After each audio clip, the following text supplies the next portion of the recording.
মাঠে মাঠে সোনালী ধানের ঢেউ, বাতাসে পাকা ধানের মিষ্টি গন্ধ। কৃষকরা ব্যস্ত কষ্টে ফলানো ধান কাটতে।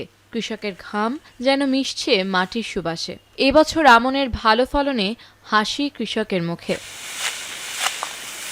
তবে এই আনন্দের মাঝেই ধান কাটার শ্রমিক সংকটে কৃষকের চেহারায় চিন্তার ভাঁজ। ধান পাকার পরও ফসল কাটতে পারছেন না অনেকেই। বেশি মজুরি দিয়েও মিলছে না শ্রমিক। দিন মজুরি পাওয়া যাচ্ছে না, পাওয়া গেলেও হয়তো 800 থেকে 1000 টাকা হাজিরা। কামলা নিয়ে পোষায় না, তাই কাজ করি নিজেরাই।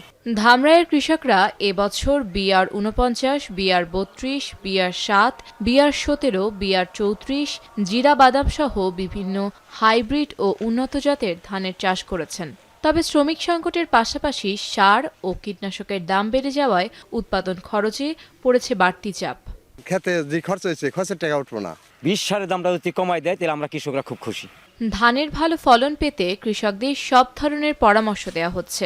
আবহাওয়া অনুকূলে থাকায় প্রত্যাশার চেয়ে ভালো ফলন হয়েছে এবার।